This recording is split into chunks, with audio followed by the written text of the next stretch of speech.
This video is brought to you by Squarespace. Hey photographer, Jessica Whitaker here, and we are going to talk about what to say when your photography client asks you for the raw files, the unedited photographs. Before we get into the video, I want to thank our sponsor, Squarespace, for making it possible.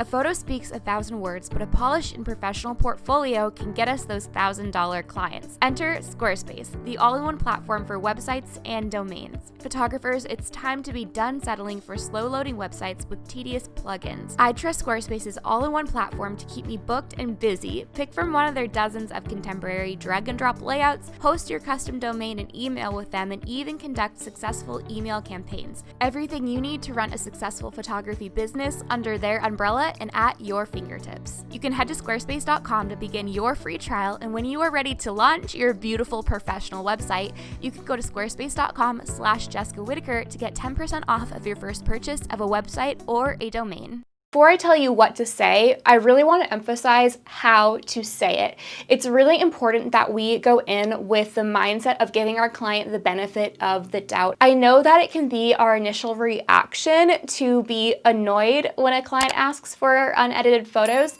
but when we can shift our perspective, we're able to deliver an excellent client experience. What do I mean by this? Chances are there's another problem there that they think having unedited photos would solve. Maybe there was an image that your client thought that they would receive that they didn't get. Or maybe there's something about the images that they're not very happy with. Maybe that's just a few of the poses that you delivered and they were maybe not the most flattering.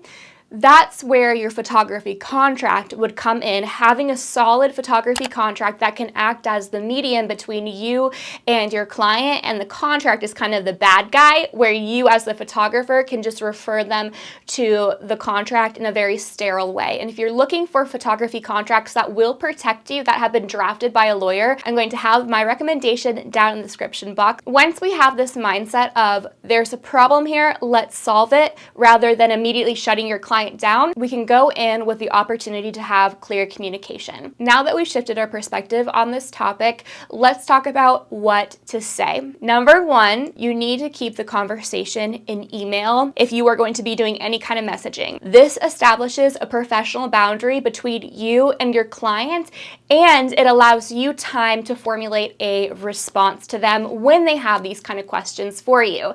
What do you reply with? I'm going to share it with you. So I'm going to talk you through it, but I also have a free email template download that's down in the description box below that you can use to respond to your client when they ask you for the raw images. I'm going to read off the template that I've provided you as a free download, and I will also talk you through why this format is so important. I don't provide the raw files for clients for two main reasons. The raw images are files straight from my camera and untouched.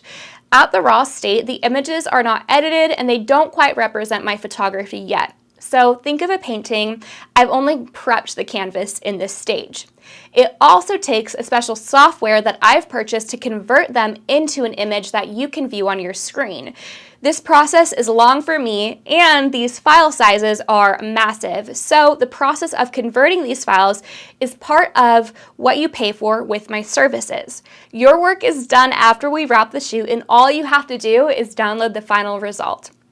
Were you happy with the final result that I provided you with? You want to end the email in a question, and I recommend were you happy with the final result, because that is what opens up conversation. And what I mentioned about there might be another problem that they're looking to solve and they don't know what to ask, what to look for, so you're opening up the conversation. It can be easy for us as photographers to want to respond back with just a simple no or a sorry, check the contract, but we are still in the business of working with people. And this is how we serve our clients, by opening up the door for communication. When it comes to client communication, always keep it kind and always keep it professional. And I think that this email template is a great jumping off point for you. So you can download it using the link in the description box below. I create photography videos from a practical perspective, so hit subscribe to receive a new photography tutorial for you and your business right in your inbox every single week. You can find me over on Instagram at Jessica Whitaker, and you are welcome to join my kind, encouraging, and inclusive photography photography community called Build and Bloom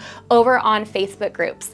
I also have my Build and Bloom Photography Business podcast available to listen on any podcast platform. And if you like my approach to running a photography business, chances are you would love my online photography masterclass. I teach you in 6 hours how to start and scale a photography business in your own backyard. Just go to jessicawhitaker.co/workshop for more information. And I hope that this video was able to help you out or just to bring another perspective to the table. I'll see you in my next video. Bye.